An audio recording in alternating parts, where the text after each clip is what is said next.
नमस्कार प्यारे साथियों, मेरा नाम मयंक है और आप देख रहे हैं मैथ्स विद मयंक। तो जैसा कि आप जानते हैं कि हम परसेंटेज पढ़ रहे थे, हम प्रतिशत पढ़ रहे थे। और प्रतिशत में हम अपने कई सारे टॉपिक्स, कई सारे कॉन्सेप्ट्स कंप्लीट कर चुके हैं। जैसे कि परसेंटेज के क्या फंडामेंटल्स होते हैं, क्या बेसिक्स होते हैं, और उसके बाद बेसिक कैलकुलेशन वाले क्वेश्चंस करने के बाद हम PYQ based type wise questions करने लग गए थे। तो लास्ट क्लास में जैसा कि आप जानते हैं कि हमने एक टाइप पढ़ा था, उस टाइप का नाम था इनकम, एक्सपेंडिचर और सेविंग। और इसी टाइप को आगे जब हम बढ़ाएंगे तो ये कॉन्सेप्ट एक नया आएगा, मतलब नया टाइप आएगा, जो होगा एक्सपेंडिचर और कंजप्शन और प्राइस। मतलब जहां हमने लास्ट क्लास में पढ़ा था इनकम, एक्सपेंडिचर और सेविंग, वहां ये तीन टर्म्स थे। लेकिन आज जो हम कॉन्सेप्ट पढ़ेंगे वो आ जाएगा, उसमें जो कॉन्सेप्ट, जो तीन टर्म्स नए आ जाएंगे वो आ जाएंगे: एक्सपेंडिचर बराबर प्राइस इनटू कंजप्शन। तो आज जो हम पढ़ेंगे वहां ये तीन टर्म नए, तो विजिबल ही नहीं है, तो तीन टर्म आज हम नए पढ़ेंगे कि प्राइस, एक्सपेंडिचर और कंजप्शन। ठीक है ना। और उससे पहले हम एक छोटी सी चीज सीखेंगे कि ए बी बराबर कांस्टेंट मैंने यहाँ लिखा है, इसका मतलब क्या है। तो ए बी बराबर कांस्टेंट का मतलब क्या है कि ए इंटू बी बराबर कोई भी वैल्यू कांस्टेंट। तो इसका मतलब ये है कि जब कभी भी दो वैल्यू का प्रोडक्ट जैसे यहाँ ए और बी है, तो इस तरह से दो वैल्यू का प्रोडक्ट अगर कांस्टेंट आ जाए, कांस्टेंट मान लो कुछ भी वैल्यू आ जाए, जैसे मैं कांस्टेंट यहाँ के मान लूं, तो ए इंटू बी अगर कांस्टेंट आ जाए के, तो इसका मतलब होता है कि जो हमारा वैल्यू है ए और बी, ये आपस में इनवर्सली प्रोपोर्शनल हो जाती हैं। ये आपस में इनवर्सली प्रोपोर्शनल हो जाती हैं। इनवर्सली प्रोपोर्शनल का मतलब क्या होता है? देखो, इनवर्सली प्रोपोर्शनल होता है जैसे कि ये है ना, ए इंटू बी बराबर के, तो यहां से अगर मैं ए को यहीं रखूं और बी को उधर मल्टीप्लाई में ले जाऊं तो ये हो जाएगा ना के अपॉन बी। तो इसका मतलब हो जाता है कि A is inversely proportional to B. A is inversely proportional to B, मतलब ए जो है हमारा वो व्युत्क्रमानुपाती है बी के। इसका मतलब क्या होता है? इसका मतलब ये होता है कि अगर मैं, जब कोई भी वैल्यू आपस में इनवर्सली प्रोपोर्शनल होंगी, तो अगर मैं जिस रेशियो में एक में इंक्रीज करूंगा, मतलब जिस रेशियो में एक में या तो इंक्रीज करूंगा या डिक्रीज करूंगा, तो दूसरे वाले में जो इम्पैक्ट आएगा उसी रेशियो में उसका उल्टा आएगा। अगर मैं किसी रेशियो में ए को इंक्रीज करूं तो बी उसी रेशियो में डिक्रीज हो जाएगा। अगर मैं बी को किसी रेशियो में इंक्रीज करूं तो ए उसी रेशियो में डिक्रीज हो जाएगा। कैसे होगा? एक एग्जांपल से समझते हैं। जैसे ए इंटू बी बराबर के है, तो मैं कोई वैल्यू मान लूंगा। जैसे कि मैंने मान लिया, देखो, 12 × 4 बराबर 48। ठीक है ना। मतलब 12 × 4 = 48। तो जो हमारा ये वाला रिजल्ट है, ये कांस्टेंट रहना चाहिए। भाई अगर ये रिजल्ट कांस्टेंट रहेगा तभी तो हमारी वैल्यू आएगी। तो रिजल्ट को मैं यहाँ कांस्टेंट कर देता हूँ। मैंने रिजल्ट को दोबारा से 48 कर दिया। अब मैं कोई और दो वैल्यू ऐसी मानता हूँ जिनका प्रोडक्ट 48 आए। जैसे कि मैं मान लूँ 6 × 8। भाई 12 × 4 भी 48 है, 6 × 8 भी 48 है। तो आप एक चीज गौर से देखो यहाँ कि ए और बी में चेंज क्या हो रहा है। जो हमारे ए और बी है उनमें चेंज क्या हो रहा है? देखो, यहाँ ए है 12 और यहाँ ए हो गया 6। यहाँ जो हमारा बी है वो है 4 और नीचे बी है 8।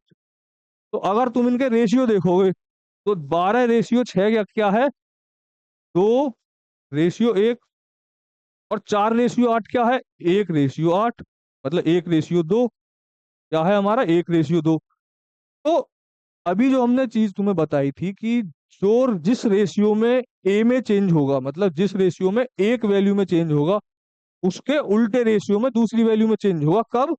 जब दो वैल्यू का प्रोडक्ट कांस्टेंट है। तो जैसे तुम अगर देखोगे तो 12 से ये चीज 6 हुई। 12 से 6 होने का मतलब है कि 2 रेशियो 1 में डिक्रीज हुई। तो वही जो हमारा बी है वो 1:2 में इंक्रीज हो गया। भाई जो हमारा ए 2:1 में डिक्रीज हुआ है, तो आप देख सकते हो जो हमारा बी है वो 1:2 में इंक्रीज हो गया। एक एग्जाम्पल और लेते हैं, चलो एक एग्जाम्पल और लेंगे, अगर चीजें अच्छे से क्लियर हो जाए तो और अच्छी बात है। एक एग्जाम्पल अगर मैं लिख लूं, मान लो 72 ले लूं, यानी 12 × 6 = 72। 12 × 6 = 72।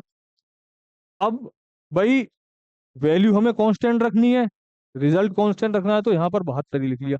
अब कोई और दो वैल्यू सोचूं मैं ए और बी की, जो जिनका प्रोडक्ट 72 आए, तो 8 × 9, 8 × 9 भी 72 होते हैं। अब तुम यहाँ एक चीज देखो, ए और बी में चेंज देखो। ए और बी में चेंज मतलब ए हमारा 12 से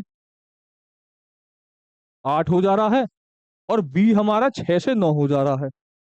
6 से 9। तो अगर आप इनका रेशियो देखोगे, किस रेशियो में ये वैल्यू चेंज हो रही है, तो आपको पता लगेगा कि जो ए है वो 12 से 8 हो रही है। 12 से 8 होने का मतलब है 3 से 2 हो रही है। और जो हमारी बी है वो 6 से 9 हो रही है। 6 से 9 होने का मतलब है कि 2 से 3 हो रही है। तो यहाँ भी आप सेम चीज नोटिस करोगे कि जिस अमाउंट में, जिस रेशियो में ए में इंक्रीज हुआ, इंक्रीज मतलब किस रेशियो में, 3 से 2 हो गई। 3 से 2 जब हमारी ए डिक्रीज हुई है, और देखो बी में क्या चेंज हुआ, उसका उल्टा हो गया। जो यहाँ 3 से 2 हो रही है, तो बी इसका उल्टा हो गया, यानी 2 से 3 हो गया। तो कहने का मतलब यही है कि जब दो चीजें आपस में इनवर्सली प्रोपोर्शनल हो, इनवर्सली प्रोपोर्शनल कब होंगी, जब उन दोनों का प्रोडक्ट कांस्टेंट रहेगा। तो उसी चीज को मैंने यहाँ लिखा है, A × B = कांस्टेंट। तो यहाँ आप इस चीज को ध्यान रखना कि जब कोई भी चीज आपस में इनवर्सली प्रोपोर्शनल होती है, तो उसमें एक में जो चेंज आएगा, जिस अमाउंट में आएगा, जिस रेशियो में आएगा, उसी रेशियो में दूसरी वाली वैल्यू में उसके उल्टा, मतलब रेशियो में उल्टा चेंज आएगा दूसरी वाली वैल्यू में, है ना। और ये सारी चीजें हो गई। अब हमारा जो कॉन्सेप्ट है वो है A × B = कांस्टेंट, ठीक है ना। अब हमने लास्ट क्लास में एक चीज सीखी थी कि जो हमारा एक्सपेंडिचर होता है, मतलब जो हमारा खर्चा होता है, वो क्या होता है, वहां हमने पढ़ा था इनकम और सेविंग होता है। यहाँ एक और चीज होता है कि जो भी खर्चा हमारा होगा, मान लो कि यहाँ हम पार्टिकुलर किसी एक क्वांटिटी की बात करेंगे, तो जैसे कि मान लो मैं 4 पेन खरीद के लाया, और हर पेन मेरा 4 रुपए का है, तो 4 पेन पे कितना खर्चा हो गया, 4 × 4 = 16। तो यहां से क्या होता है कि जो एक्सपेंडिचर होता है वो होता है प्राइस गुणा के क्वांटिटी, मतलब प्राइस इंटू क्वांटिटी, मतलब एक्स ई बराबर के P × Q। आप यहां से एक चीज देखो कि यहां पर भी हमारी वही कंडीशन बन रही है कि जो हमारा एक्सपेंडिचर है वो P और Q का मल्टीपल है, मतलब P और Q की गुणा है। मतलब जो एक्सपेंडिचर है वो P और Q की गुणा है। तो अगर मैं यहां से एक्सपेंडिचर को कांस्टेंट कर दूं, मतलब जो खर्चा है उसे मैं कांस्टेंट कर दूं, मान लो हमने जो ई है हमारा वो कांस्टेंट कर दिया, ठीक है ना। तो यहां से जो हमारा पी है, मतलब जो हमारा प्राइस है, वो इनवर्सली प्रोपोर्शनल आ जाएगा क्वांटिटी के। मतलब जो प्राइस है हमारा वो इनवर्सली प्रोपोर्शनल आ जाएगा क्वांटिटी के। भाई कब आ जाएगा, कि जब मैं एक्सपेंडिचर को कांस्टेंट कर दूं। तो यहां से आप ये चीज ध्यान रखें कि अगर एक्सपेंडिचर कांस्टेंट है, कांस्टेंट का मतलब है कि एक्सपेंडिचर में कोई चेंज नहीं है, तो जो हमारा प्राइस है किसी भी क्वांटिटी का, क्योंकि एक्सपेंडिचर होता है प्राइस गुना क्वांटिटी, अगर एक्सपेंडिचर कांस्टेंट है तो प्राइस और क्वांटिटी आपस में इनवर्सली प्रोपोर्शनल हो जाएंगे। तो एक तो आप ये वाली चीज ध्यान रखो, दूसरी आप ये चीज ध्यान रखो, मतलब चीजें तो दोनों सेम ही हैं, पर ये एक तरह से थ्योरम है, मतलब कोई प्रिंसिपल है, और ये उसका एक छोटा सा एप्लीकेशन है। तो ये चीजें आप ध्यान रखो। अब इसी से रिलेटेड हमें कुछ सवाल स्टार्ट करेंगे। सवाल भी कौन से, PYQ, मतलब PYQ बेस्ड टाइप वाइज सवाल। पहला सवाल है, आप इसे पढ़ो। सवाल कह रहा है कि if price is decreased by 25%, then by what percentage the consumption should be increase to remain expenditure same. मतलब कि जो हमारा प्राइस है वो 25% डिक्रीज हो जाएगा। क्या हो जाएगा जी? 25% डिक्रीज हो जाएगा। तो हम क्वांटिटी में क्या चेंज करें कि हमारा एक्सपेंडिचर रिमेन अनचेंज, यानी एक्सपेंडिचर में कोई भी चेंज ना आए। तो कोई भी चेंज ना आने का मतलब है एक्सपेंडिचर कांस्टेंट है। और अभी हमने एक छोटी सी चीज सीखी है कि जब एक्सपेंडिचर कांस्टेंट रहेगा तो प्राइस और क्वांटिटी आपस में इन्वर्सली प्रोपोर्शनल हो जाएंगे। इन्वर्सली प्रोपोर्शनल होने का मतलब है कि अगर हमारा प्राइस डिक्रीज हुआ है इतना 25%, तो 25% की फ्रैक्शन 1/4, मतलब जो प्राइस है वो 4 से 3 हो गया। 4 से 3 हो गया। तो अभी हमने सीखा है कि जिस रेशियो में, अगर दो वैल्यू इन्वर्सली प्रोपोर्शनल है तो जिस रेशियो में एक में चेंज होगा तो दूसरी वाली में उसके उल्टा चेंज होगा, लेकिन उसी रेशियो में होगा। कैसे? अगर प्राइस हमारा यहाँ 4 से 3 हुआ है, भाई प्राइस हमारा 4 से 3 हुआ है, तो क्वांटिटी हमारी इसके उल्टे हो जाएगी। तो उल्टे का मतलब क्या है कि 3 से 4 हो जाएगी। जो क्वांटिटी है हमारी वो 3 से 4 हो जाएगी। तो वही हमसे पूछा है कि कितनी क्वांटिटी में इंक्रीज हुई। तो कितनी इंक्रीज हुई? एक। कितने पे इंक्रीज हुई? 3 पे। भाई कितने, जो क्वांटिटी इंक्रीज हुई 3 से 4 हुई एक, और कितने पे हुई? 3 पे। तो 1/3 का मतलब 33.33%। 33.33% हमारा आंसर निकल करके आ जाएगा। तो ये चीज तुम्हें ध्यान रखनी है कि जब कोई भी दो वैल्यू का प्रोडक्ट कांस्टेंट हो तो वो आपस में इन्वर्सली प्रोपोर्शनल हो जाएंगी। एक सवाल और है आपके सामने, सेम सवाल है, बस थोड़ा सा डाटा चेंज होगा लेकिन सवाल सेम है। आप इसको एक बार पढ़ें और समझने की कोशिश करें कि इसमें कैसे तुम इसको सॉल्व कर सकते हो।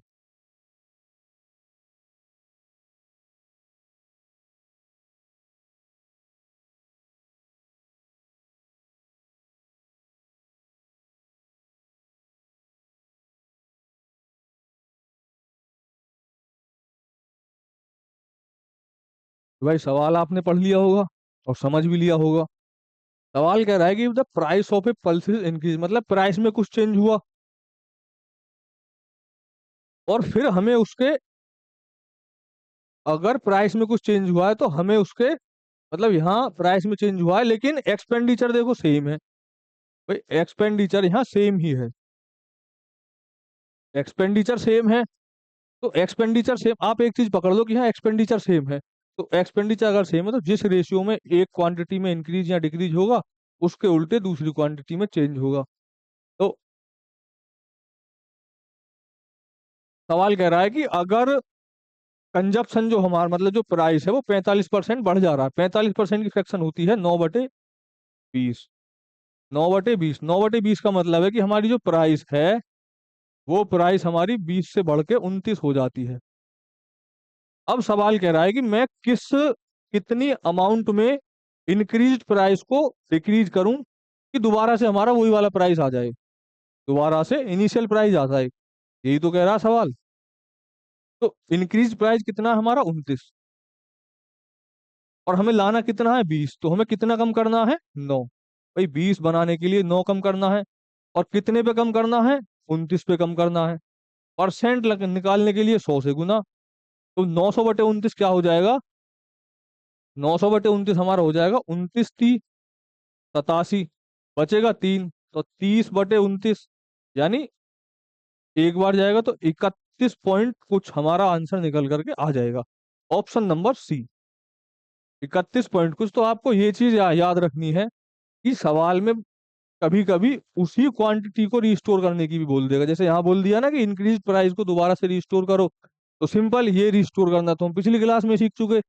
भाई यहाँ 29 बढ़ा है, वापस से हमें 20 करना है तो 9 हटाना है 29 पे, उसका परसेंट निकाल देंगे। कुछ है इस टाइप के क्वेश्चंस में? कुछ भी नहीं है। लेकिन आप कोई भी एग्जाम देने जाओगे एसएससी का या एसएससी से रिलेटेड किसी भी किसी भी चीज का एग्जाम देने जाओगे तो वहां भर भर के क्वेश्चंस आपको इस ये वाले टाइप से मिलेंगे, भर भर के। कोई शिफ्ट ऐसी जा ही मतलब कोई दिन एग्जाम का ऐसा जा ही नहीं सकता कि इस वाले टाइप से सवाल ना आए। एक दो ही बहुत ज्यादा इंपॉर्टेंट सवाल टाइप है परसेंटेज के, जैसे कि ये जो हम पढ़ रहे हैं, एक तो ये वाला टाइप हो गया और एक हमारा इलेक्शन वाला टाइप हो गया। तो इन्हीं दो टाइप को अगर आप अच्छे से कर लोगे तो पॉसिबिलिटी बहुत ज्यादा बच जाएंगी कि आपको इन्हीं दो टाइप से सवाल आपके पेपर में मिल जाए। अगला सवाल देखो, सेम पैटर्न पे सवाल है, बस थोड़ा सा चेंज इसमें होगा। आप एक बार सवाल को पढ़ें, 10 सेकंड सवाल को पढ़ें और समझने की कोशिश करें।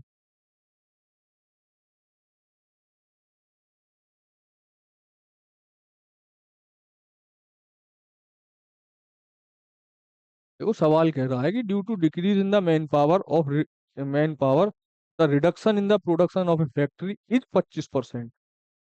Then by what percent the working hour increase to restore the original production. अब देखो यहाँ इसने क्या किया है, यहाँ कंजप्शन एक्सपेंडिचर प्राइस को बदल करके कुछ और टर्म्स का इस्तेमाल कर लिया है। तो टर्म्स या कुछ भी बदल दे, हमें जो बेसिक फंडा हमने सीखा है कि ए गुना बी बराबर कांस्टेंट, हमें बस ये वाला फंडा लेके चलना है अपने साथ में। बस आप ये चीज पकड़ लो, आप सवाल बना ले जाओगे। तो यहाँ इसने कर दिया है कि प्रोडक्शन ऑफ ए फैक्ट्री, मतलब प्रोडक्शन आ गया है, नया टर्म मैन पावर आ गया है और वर्किंग आवर आ गया है। तो अब ये क्या होते हैं, देखो ये क्या है कि जो हमारा प्रोडक्शन होता है, जो प्रोडक्शन है वो होता है मैन, मतलब मैन पावर और गुना में वर्किंग आवर। वर्किंग आवर इसका मतलब क्या है कि जो हमारा प्रोडक्शन होता है वो मैन पावर मतलब कितने आदमी काम कर रहे हैं, गुना में कितने घंटे वो काम कर रहे हैं। भाई यही तो टोटल प्रोडक्शन आएगा कि अगर मान लो 4 आदमी हैं हमारे और 4 4 घंटे काम कर रहे हैं, तो वो 4 चौक 16 घंटे काम करेंगे, उस हिसाब से वो प्रोडक्शन देंगे। तो सवाल कह रहा है कि अगर जो हमारा प्रोडक्शन है वो रिस्टोर द ओरिजिनल प्रोडक्शन, मतलब प्रोडक्शन तो हमें सेम करना है, पर हमने अगर मैन पावर को डिक्रीज कर दिया 25%, मतलब जो मैन पावर है हमारा 25%, यानी 4 से 3 हो गया। तो मैन प्रोडक्शन अगर कांस्टेंट है तो मैन पावर और वर्किंग मतलब आपस में इन्वर्सली प्रोपोर्शनल हो जाएंगे। तो इन्वर्सली प्रोपोर्शनल होने का मतलब है कि अगर मैन पावर जिस रेशियो में डिक्रीज होंगे उसी रेशियो में हमारे जो वर्किंग आवर हैं वो इंक्रीज होंगे। तो अगर हमने मैन पावर 4 से 3 कर दिया तो वर्किंग आवर हमारे 3 से 4 हो जाएंगे। वर्किंग आवर हमारे 3 से 4 हो जाएंगे। तो 3 से 4 होने का मतलब है कि कितने बढ़ेंगे, एक, कितने पे, 3 पे। तो 1/3 यानी 33 सही 1/3% आंसर निकल करके आ जाएगा।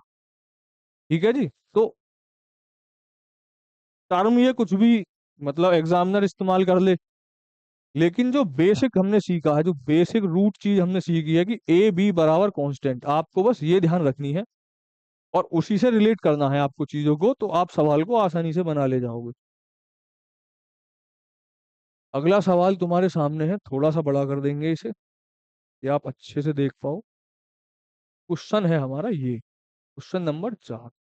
इसको आप 10 सेकंड पढ़ेंगे और समझने की कोशिश करेंगे।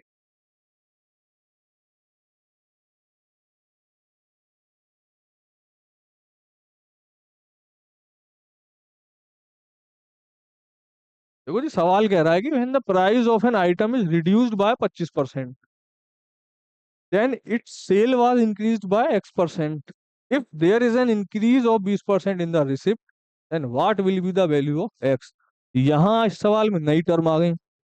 भाई ना तो यहाँ प्राइस एक्सपेंडिचर कंजप्शन, ना यहाँ मैन पावर प्रोडक्शन और वर्किंग आवर, यहाँ नई चीज आ गई।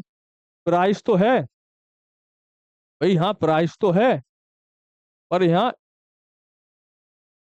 एक चीज नई आ गई, और वो एक चीज नई क्या आई है, रिसिप्ट। क्या आई है, रिसिप्ट। तो रिसिप्ट क्या होती है कि मतलब रिसिप्ट को आप टोटल कॉस्ट या एक्सपेंडिचर ही मान सकते हो। तो रिसिप्ट हमारी क्या होती है, रिसिप्ट हमारी होती है प्राइस इनटू सेल। मतलब रिसीप्ट हमारी होती है प्राइस इनटू सेल। तो टाइप तो हमारा यही है, ए बी बराबर कांस्टेंट। सवाल ने कह दिया कि रिसीप्ट तो हमें 20% इंक्रीज हुई, मतलब रिसीप्ट हमारी 20% इंक्रीज हुई और प्राइस हमारा 25% डिक्रीज हुआ। तो हमें पता है कि रिसीप्ट क्या होती है, प्राइस इनटू सेल होती है। तो अगर हमारी जो प्राइस है वो 25% रिड्यूस हो रही है, 25% रिड्यूस होने का मतलब है 1/4, यानी 4 से 3 हो रही है, 4 से 3 हो रही है। और जो हमारा टोटल रिसिप्ट है, टोटल रिसिप्ट में 20% की इंक्रीज हो रही है। 20% की इंक्रीज होने का मतलब है कि 5 से वो हमारी बढ़ करके 6 हो रही है। अब हमसे पूछा क्या है, हमसे पूछा है चेंज इन, मतलब अमाउंट, उसकी सेल में कितनी इंक्रीज हो रही है या डिक्रीज हो रही है। तो सेल का जो चेंज है उसे हम मान लेंगे एक्स और वाई, क्योंकि हमारे पास दिया ही नहीं है, उसको मैं हमने मान लिया एक्स और वाई। अब हमें पता है कि जो टोटल रिसिप्ट है वो क्वांटिटी का, मतलब प्राइस का और सेल का आपस में प्रोडक्ट है, प्रोडक्ट है जी। तो यहाँ देखो, जो सेल पहले 4x थी वो अब बढ़ करके जो नई सेल 3y आई है वो 5/6 आई है। इसका मतलब यही तो है कि भाई जो टोटल सेल है हमारी वो 5 से बढ़ करके 6 आ गई। तो सेल क्या होती है हमारी, मतलब जो रिसिप्ट क्या होती है, वो प्राइस इनटू क्वांटिटी होती है। तो क्वांटिटी यहाँ दी नहीं है, वो हमने x/y मान ली। तो यहाँ से अगर आप देखोगे तो एक्स वाई की जो वैल्यू निकल के आएगी, एक्स और वाई की वैल्यू, एक्स और वाई की वैल्यू निकल के क्या आएगी, 3×5 = 15 और 6×4 = 24, 6×4 = 24। तो यानी 5/8 निकल के आएगी, 5/8। तो 5/8 का मतलब क्या है कि कितनी बढ़ी, 3। कितनी बढ़ी, जो हमारी सेल है 3, कितने पे बढ़ी, 5 पे बढ़ी। तो 3/5 की वैल्यू आप सबको पता है, हम पहली क्लास से पढ़ते हुए आ रहे हैं कि जो 3/5 की वैल्यू हमारी कितनी होती है, 1/5 की 20%, 3/5 की 60%। तो 60% चेंज इन सेल हमारा निकल करके आ जाएगा। तो एग्जामिनर आपको नए नए टर्म्स देकर receipt, production, expenditure, working hour देख करके कंफ्यूज करने की कोशिश करेगा, लेकिन आपको कंफ्यूज नहीं होना है, आपको बस उसका बेसिक पकड़ करके चलना है कि बेसिक क्या है। और बेसिक इस चीज का क्या है, ए बी बराबर कांस्टेंट। बेसिक क्या है हमारा, ए बी बराबर कांस्टेंट। तो सवाल तुम्हारे सामने है, इसको कर लेंगे थोड़ा सा बड़ा। अब सवाल को पढ़ेंगे साथ में। सवाल क्या कह रहा है कि if the price of rice increased by 25%, then its consumption decrease by 30%, find the percent change in expenditure. तो सेम सवाल है जैसा हमने शायद पहला दूसरा सवाल किया है, वो सेम ही सवाल है कि अगर हमारा प्राइस है वो 25% इंक्रीज हो गया, यानी 4 से 5 हो गया, 4 से 5 हो गया, और जो हमारा कंजम्पशन है वो 30% डिक्रीज हो गया। 30% डिक्रीज होने का मतलब है 30% की फ्रैक्शन 3/10, यानी 10 से 3 घट करके हो गया 7, 10 से घट करके हो गया 7। अब हमें पता है कि एक्सपेंडिचर क्या होता है, एक्सपेंडिचर होता है प्राइस इंटू कंजम्पशन। तो जो हमारा टोटल कंजप्शन है वो 10×4 = 40 से घट करके 35 आ जाएगा, 40 से घट करके 35 आ जाएगा। कितना घटा, 5। कितने पे, 40 पे। 5/40 की वैल्यू 1/8, और 1/8 का फ्रैक्शन आप सभी जानते हो 12.5%। तो 12.5% डिक्रीज आपका आंसर निकल करके आ जाएगा, ऑप्शन नंबर ए, 12.5%। तो आपसे एक्सपेक्ट, अब ये जो हमने सीखा है फॉर्मेट ए बी बराबर कांस्टेंट वाला, मतलब दो की मल्टीप्लाई कांस्टेंट, या कोई भी इसमें चेंज दे देगा, इसे कांस्टेंट कर देगा, या इन तीनों में चेंज कर देगा। तो कुछ भी पूछ ले, प्राइस में चेंज पूछ ले, एक्सपेंडिचर में चेंज पूछ ले, या टोटल कंजप्शन में चेंज पूछ ले, या कंजप्शन को कांस्टेंट रख के इन दोनों में चेंज पूछ ले, तो कुछ भी पूछ ले, आप इस फॉर्मेट से कर सकते हो। और ये फॉर्मेट सबसे आसान फॉर्मेट है इस तरह के सवालों को करने का। आसान भी है, मतलब समझने में भी आसान है, और शॉर्ट भी है। मतलब रेशियो से आप फटाक से कंपेयर करके वैल्यू निकाल दोगे, और जब वैल्यू निकल जाएगी तो फिर उसका परसेंट भी आसानी से निकाल दोगे, है ना। तो ऐसे ही सवाल आपको करने हैं। सेम सवाल है, सेम। इस तरह के हम 5-6 क्वेश्चन कर चुके। मतलब जो ये कुछ सवाल है, इस तरह के हम 5-6 क्वेश्चन कर चुके। तो अब तो कम से कम आपसे ये उम्मीद करी जा सकती है कि आप इस सवाल को खुद कर लें, क्योंकि सेम ही है। बस क्या है कि डीजल का प्राइस इंक्रीज कर दिया है, और एक्सपेंडिचर भी इंक्रीज कर दिया है, तो टोटल कंजप्शन में चेंज पूछा है। कर सकते हो इसे।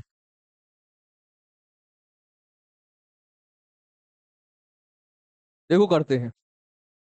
हमें पता है कि जो टोटल एक्सपेंडिचर होता है, टोटल एक्सपेंडिचर हमारा होता है प्राइस गुणा कंजप्शन।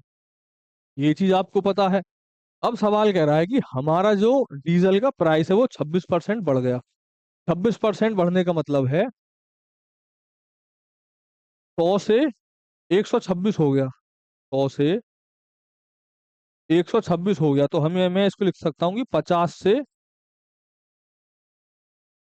2 से कट जाएगा ये। 2 × 6 = 12, 2 × 3 = 6, मतलब 50 से बढ़ के 63 हो गया। 13 की वृद्धि होगी, ठीक है। अब सवाल कह रहा है कि एक्सपेंडिचर जो है हमारा, टोटल एक्सपेंडिचर में भी 15% की वृद्धि हुई। तो जो हमारी प्राइस है वो 100 से हो गई 126, और टोटल कंजप्शन, टोटल जो एक्सपेंडिचर, टोटल खर्चा है, उसमें भी इंक्रीज हुई, कितने की, 15% की। तो वो भी हमारा 100 से बढ़ के कितना हो गया, 115 हो गया। अब हमसे पूछा क्या है, हमसे पूछा है change in consumption. Change in consumption. तो कंजप्शन का जो हम रेशियो चेंज मान लेंगे, वो मान लेंगे एक्स से वाई। मतलब जो हमारा कंजप्शन है वो एक्स से बढ़ करके वाई आ गया, ठीक है ना। तो कितना परसेंट चेंज हुआ, तो 100, जो हमें पता है कि एक्सपेंडिचर होता है price into consumption, price into consumption, ठीक है जी। तो 100x बटे में 126y बराबर 100/115, ये निकल के आ जाएगा, क्योंकि एक्सपेंडिचर बराबर होता है प्राइस इंटू कंजप्शन। तो यहां से अब आप इसको सॉल्व करोगे कि 100 से कट जाएगा 100, 100 से कट जाएगा 100। तो हमारी एक्स और वाई की जो वैल्यू है वो निकल के आ जाएगी 126 और 115। तो कितने का डिक्रीज आ रहा है, 11 का डिक्रीज आ रहा है। 11 का ही तो आ रहा है, और कितने पे आ रहा है, 126 पे आ रहा है। 126 पे आ रहा है, परसेंट निकालने के लिए गुणा 100।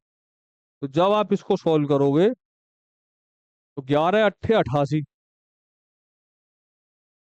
11 धाम 110, तो 8 से तो बड़ा है, तो 9 की मल्टीप्लाई करके देखते हैं। भाई 9 × 6 = 54, 9 दूनी 12, 5 × 17, 9 × 1 = 9 और 1 = 10।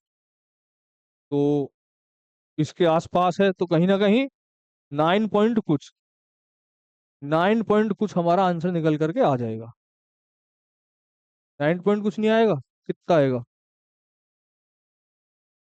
भाई, 9 की हम गुणा करेंगे इसमें, तो 9 × 6 = 54, 9 दूनी 12, 5 × 17, और 9 × 1 = 9 और 1 = 10।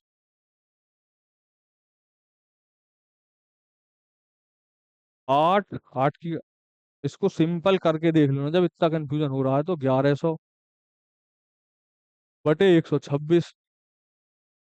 तो 8 से करके देखते हैं, जब 9 से नहीं हुआ तो। 8 × 6 = 48, 8 दूनी 16, 4 20, 8 × 1 = 8 और 2 10। हाँ, 8, 8 के आसपास ही तो जा रहा है भाई, 9 तो बहुत बड़ा हो जाएगा।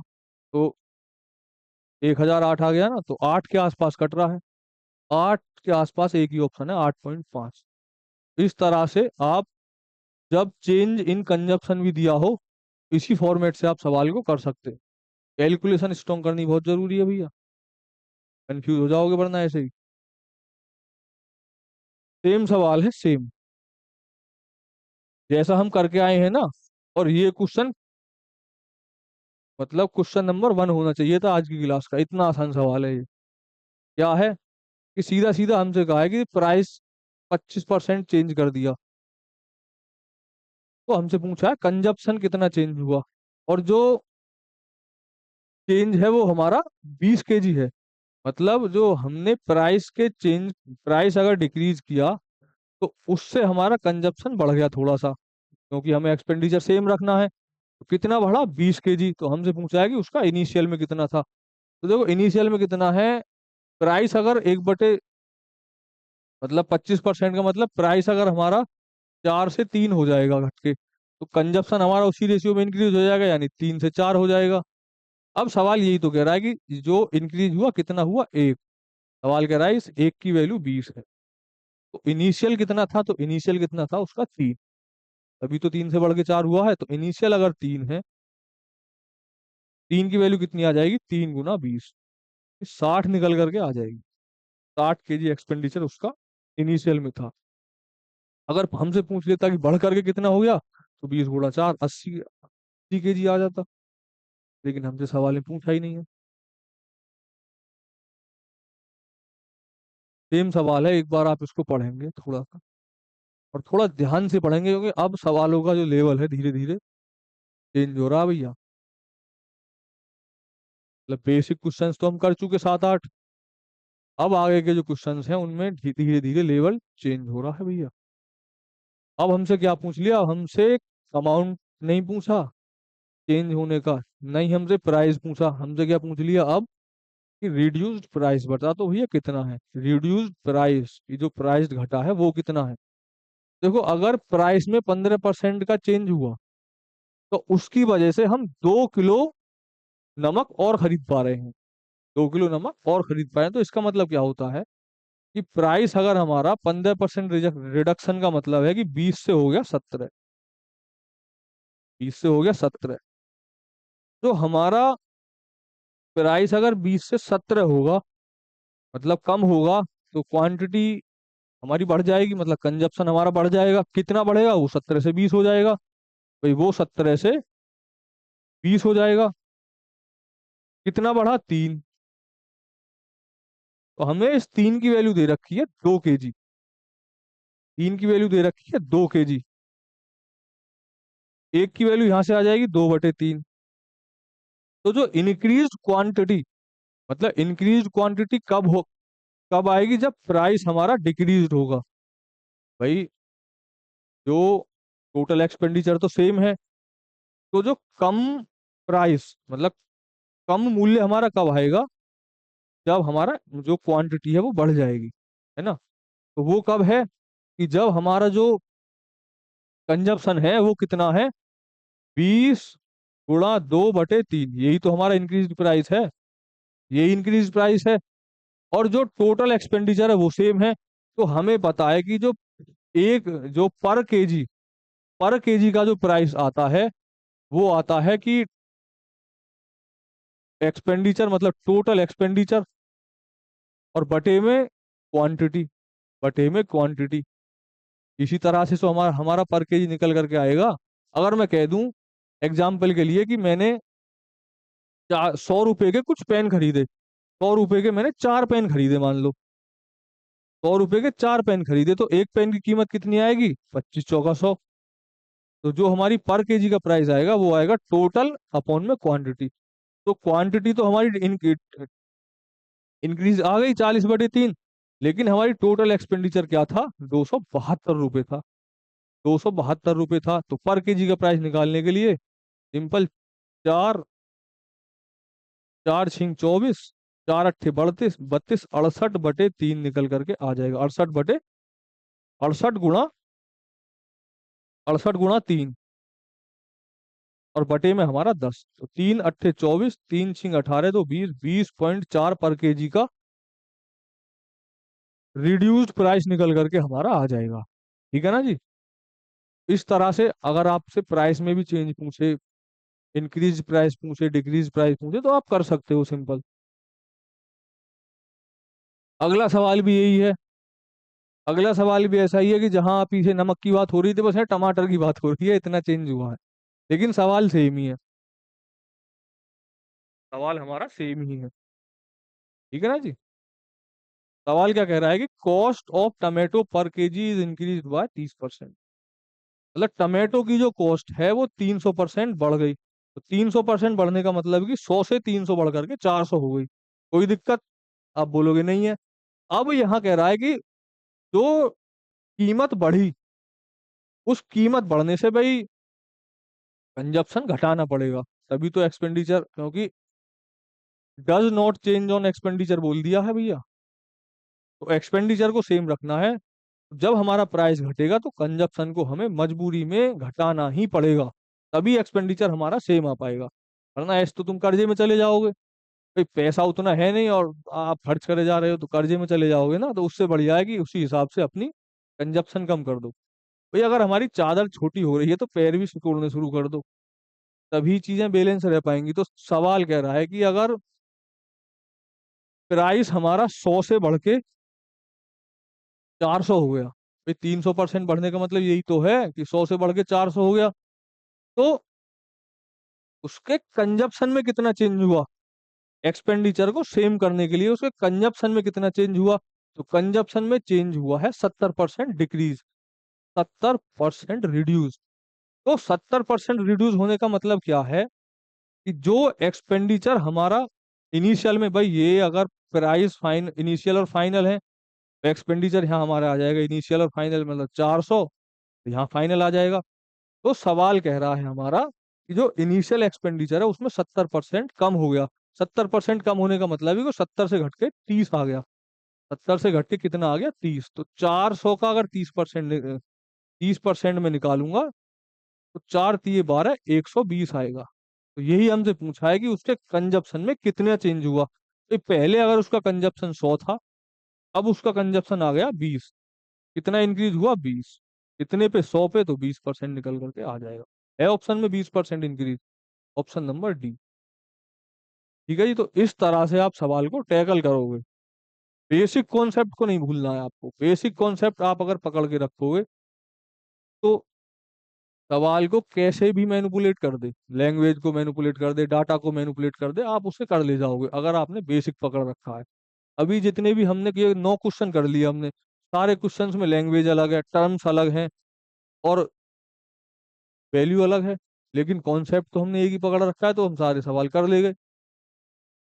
अगला सवाल भी देखते हैं आपके लिए। सवाल नंबर 10, आप इसको पढ़ो, साथ में पढ़ते हैं चलो। सवाल कह रहा है कि the price of a sugar decrease by 15%, by what percent a man should increase और डिक्रीज, मतलब चेंज इन कंजप्शन, तो there is no change in expenditure, तो there is no change in expenditure, no change in expenditure, इसे आप पहले पकड़ लिया करो। तो नो चेंज इन एक्सपेंडिचर का मतलब क्या है? एक्सपेंडिचर हमारा कांस्टेंट है, एक्सपेंडिचर में कोई चेंज नहीं हुआ है। और हमसे पूछा गया है कि जब प्राइस में चेंज हुआ है तो उसके कंजप्शन में उसने क्या चेंज किया जिससे कि उसका एक्सपेंडिचर सेम आए। तो आप देखोगे अगर हमारा प्राइस डिक्रीज हो गया 15%, तो 15% डिक्रीज होने का मतलब है 3/20 होती है इसकी फ्रैक्शन। तो यानी 20 से घट के जो हमारा प्राइस है वो आ गया 17। 20 से घट के आ गया 17। अब ये चीज हमें पता है कि अगर प्राइस 20 से घट के हमारा 17 हो जाएगा, उसी रेशियो में हमारी कंजप्शन बढ़ जाएगी। तो वो 17 से बढ़ करके 20 हो जाएगी। कितनी बढ़ी? 3। कितने पे? 17 पे। परसेंट निकालने के लिए 100 से गुणा। 300/17% हमारा आंसर निकल करके आ जाएगा, ऑप्शन नंबर डी। कॉन्सेप्ट तो वही है कि जिस अमाउंट में प्राइस चेंज हुआ उसी अमाउंट में हमारी कंजप्शन चेंज हुई। कैसे हुई? उसकी उल्टी हुई, रिवर्स में हुई कि अगर प्राइस हमारा डिक्रीज हुआ तो कंजप्शन हमारा इंक्रीज हो गया। कितना हुआ? इतना हुआ। सिंपल, आप निकाल सकते हो इसे। सवाल नंबर 11 है, ये थोड़ा सा नहीं है, मतलब ठीक सवाल है।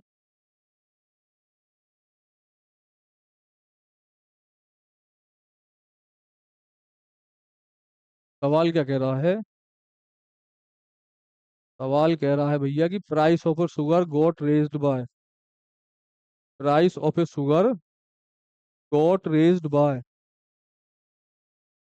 25% to maintain the same level of expenses on sugar, a person reduce the consumption, a person reduce the monthly consumption by 4%। तो find the value of x, find the value of x.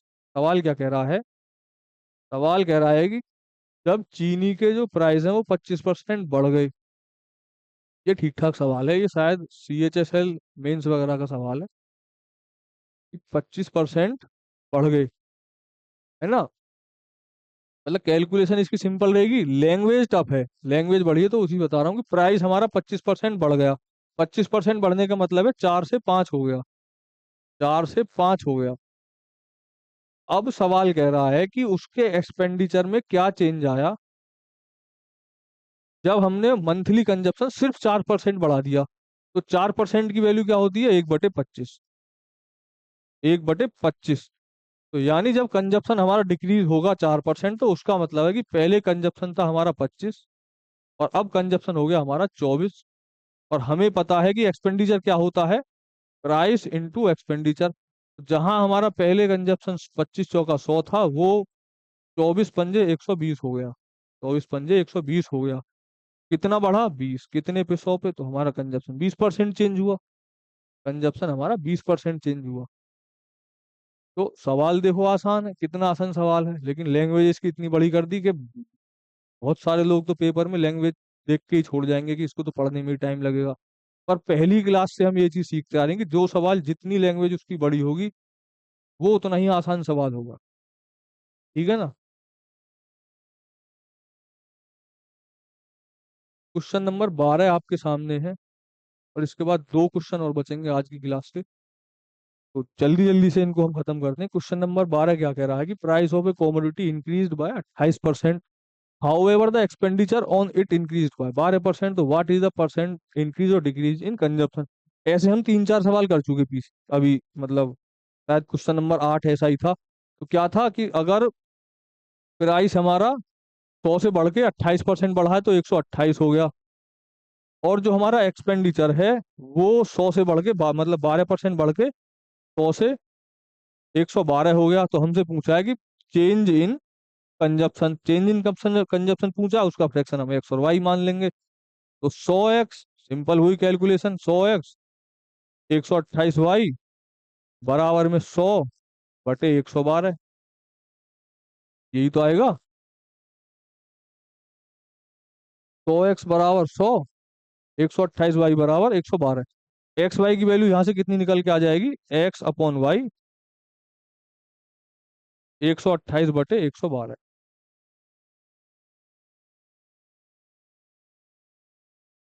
यहाँ भी increase है, वहां भी increase है, ठीक है जी। 112 तो कितना घटा भाई? कितना घटा? 16। कितने पे? 128 पे। तो 4 से कट जाएगा, ये 4 चौक 16, 4 तिया 12, 4 दूनी 8। ये तो 4 से दोबारा कट जाएगा, 1/8। मतलब 128 से अगर 112 हुआ तो डिक्रीज हुआ है। कितना डिक्रीज हुआ है? 1/8। 1/8 की फ्रैक्शन क्या होती है जो हमें पता है? 12.5%। 12.5% डिक्रीज निकल करके आ जाएगा, ठीक है ना। एक ही तरह के क्वेश्चन सब आएंगे आगे, क्योंकि कॉन्सेप्ट हमने सीख लिया, तो प्रैक्टिस क्वेश्चंस आएंगे। सवाल नंबर 13 देखो क्या कह रहा है, इसको आप थोड़ा सा पढ़ेंगे और मैं थोड़ा सा पानी पी लूं।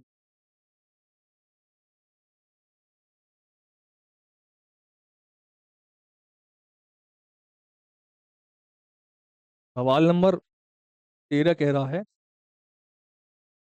कि price of apple is reduced by 30%, it enables a person to buy 5 apple more for 140। मतलब जब हम एप्पल के प्राइस को 30% घटा देते हैं, तो कोई भी आदमी है वो 140 रुपये अगर उसके पास है, तो अगर 140 में 30% की कमी कर दी जाए उसके प्राइस में, तो वो 5 सेब ज्यादा खरीद पाता है, 5 सेब ज्यादा खरीद पाता है। तो फाइंड द रिड्यूस रेट। तो या तो आप एक चीज देख लो कि जब, या भाई कोई भी सेब है या कोई भी चीज है, उसके एक में ये डिक्रीज जितना होगा, तो टोटल वैल्यू में भी तो उतना ही डिक्रीज होगा। भाई अगर सेब के एक सेब का प्राइस 30% घटाया है, तो जो टोटल एक्सपेंडिचर है उसमें भी तो 30% की कमी आएगी, क्योंकि हाँ क्वांट तो अगर पहले उसके पास 140 रुपए से 140 में वो पूरा सामान 100% मान लो खरीद पा रहा था, अब प्राइस 30% घट गई, 30% घटने का मतलब है 30 से 70 हो गई। तो या तो आप ऐसे कर लो कि 140 का आप सीधा 70% निकाल लो, 140 का सीधा 70% निकाल लो, आ जाएगा ऐसे। या आप सीधे ना करके, क्योंकि हाँ क्वांटिटी में भी चेंज है, तो क्वांटिटी में चेंज है तो वहाँ थोड़ा सा गड़बड़ हो जाएगा आंसर।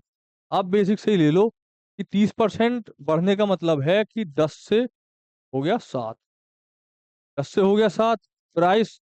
तो जब प्राइस 10 से 7 हुई तो क्वांटिटी हमारी इसका उल्टा हो जाएगी बढ़ करके, यानी 7 से 10 हो जाएगी। तो कितने बढ़ा भाई क्वांटिटी, मतलब सेब कितने बढ़ गए, 3। तो सवाल कह रहा है कि 3 नहीं बढ़े, वो बढ़े हैं 7, 5 मतलब 5 बढ़े हैं, मतलब 5 सेब ज्यादा खरीद पा रहा है वो, 5 सेब ज्यादा खरीद पा रहा है, तो 3 नहीं खरीद पा रहा, 5 खरीद पा रहा, तो यहाँ से एक की वैल्यू आ जाएगी 5/3। तो 10 की वैल्यू कितनी आ जाएगी भाई, 5 × 10/3। तो पर केजी निकालने के लिए ऊपर 140 आ जाएगा भाई, पर केजी निकालने के लिए हमने अभी यही तो सीखा था, ऊपर 140 आ जाएगा, तो यहाँ से जीरो कट जाएगी। सिंपल जो हमारा सवाल निकल के आ जाएगा वो आ जाएगा 14×3 = 42, 42/5, 42/5 क्या आएगा, 5×8 = 40, 5×4 = 20, 8.4 निकल करके आ जाएगा, है ना, 8.4 निकल के आ जाएगा। तो अच्छा, यहाँ उसमें भी तो चेंज है मतलब वैल्यू में, तो इस वजह से पहले वाले मेथड से थोड़ा आंसर डिफरेंट आ रहा था। आप ऐसे करके पर केजी का मतलब जो एक एप्पल का रेट है वो भी निकाल सकते हो, रिड्यूस प्राइस 8.4 रुपए। ठीक है जी।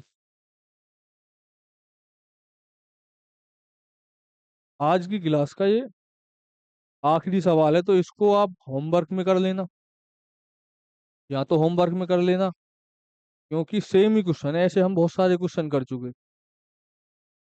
या पढ़ लो चलो, the total consumption of sugar was 20 पर KG per month, as the price increased by 35%, a family reduced the consumption, so the expenditure increased by 8% only। सवाल कह रहा है कोई फैमिली है वो 20 किलो चीनी का इस्तेमाल करती है, लेकिन जब उसके प्राइस में 35% की बढ़त आ जाएगी, तो 35% की अगर प्राइस में बढ़त आ जाएगी तो उस हिसाब से हमें कंजप्शन अपना कम करना पड़ेगा, है ना, कंजप्शन कम करना पड़ेगा।